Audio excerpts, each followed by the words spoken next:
ಕರ್ನಾಟಕ ಮುಕ್ತ ವಿಶ್ವವಿದ್ಯಾಲಯದ 19ನೇ ಘಟಿಕೋತ್ಸವ ಕಾರ್ಯಕ್ರಮಕ್ಕೆ ರಾಜ್ಯಪಾಲ ಥಾವರ್ ಚಂದ್ ಗೆಹ್ಲೋಟ್ ಮೈಸೂರಿನಲ್ಲಿ ನಿನ್ನೆ ಚಾಲನೆ ನೀಡಿದರು. ವಿವಿಧ ಪರೀಕ್ಷೆಗಳಲ್ಲಿ ಉನ್ನತ ಸಾಧನೆ ಮಾಡಿದ ವಿದ್ಯಾರ್ಥಿಗಳಿಗೆ ಚಿನ್ನದ ಪದಕ, ಪ್ರಮಾಣ ಪತ್ರಗಳನ್ನು ವಿತರಿಸಲಾಯಿತು. ಡಾಕ್ಟರ್ ಎಚ್.ಸಿ. ಸತ್ಯನ್, ಕೆಎನ್ ವೀರೇಶ್ ಮತ್ತು ಮೀರಾ ಶಿವಲಿಂಗಯ್ಯ ಅವರಿಗೆ ಗೌರವ ಡಾಕ್ಟರೇಟ್ ನೀಡಿ ಗೌರವಿಸಲಾಯಿತು. ಉನ್ನತ ಶಿಕ್ಷಣ ಸಚಿವ ಡಾಕ್ಟರ್ ಎಂಸಿ ಸುಧಾಕರ್, ಲೋಕಾಯುಕ್ತ ನ್ಯಾಯಮೂರ್ತಿ ಬಿಎಸ್ ಪಾಟೀಲ್, ಕುಲಪತಿ ಪ್ರೊಫೆಸರ್ ಶರಣಪ್ಪ, ವಿ ಹಲ್ಸೆ ಸೇರಿದಂತೆ ಹಲವು ಗಣ್ಯರು ಭಾಗವಹಿಸಿದ್ದರು. ಬಳಿಕ ಥಾವರ್ ಚಂದ್ ಗೆಹ್ಲೋಟ್ ವಿಶ್ವ ದರ್ಜೆಯ ಕೌಶಲ್ಯ ಮತ್ತು ಜ್ಞಾನವನ್ನು ಒದಗಿಸುವ ಪ್ರಯತ್ನಗಳಿಗೆ ಅಗತ್ಯ ಮಾರ್ಗದರ್ಶನ ಬೇಕಿದೆ.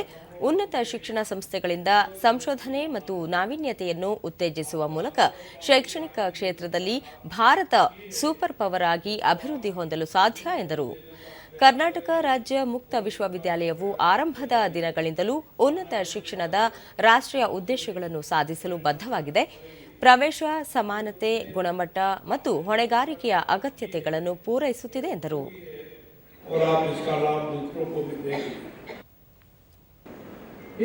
ಡಾಕ್ಟರ್ ಎಂಸಿ ಸುಧಾಕರ್, ಕೆಎಸ್ಒಯು ದೇಶದ ಮೊದಲ ಮುಕ್ತ ವಿಶ್ವವಿದ್ಯಾಲಯವಾಗಿದ್ದು, ಶೈಕ್ಷಣಿಕ ಉತ್ಕೃಷ್ಟತೆ, ಮೂಲಸೌಕರ್ಯ ವರ್ಧನೆ ಮತ್ತು ಕಲಿಕಾ ಕೇಂದ್ರಿತ ಉಪಕ್ರಮಗಳನ್ನು ಹೊಂದಿದೆ ಎಂದರು.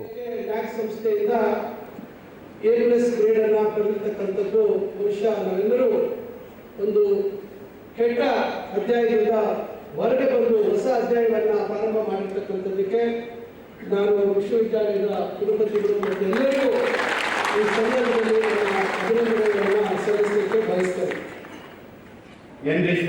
ಬಿಎಸ್ ಪಾಟೀಲ್, ಯುವಕರು ದೇಶದ ಅಭಿವೃದ್ಧಿಗೆ ಸಕ್ರಿಯವಾದ ಕೊಡುಗೆ ನೀಡುತ್ತಿದ್ದು, ಎಲ್ಲ ವಲಯಗಳಲ್ಲಿ ಯುವ ಜನತೆಯ ಪಾಲ್ಗೊಳ್ಳುವಿಕೆಯನ್ನು ಉತ್ತೇಜಿಸುವುದು ಅಗತ್ಯ ಎಂದರು.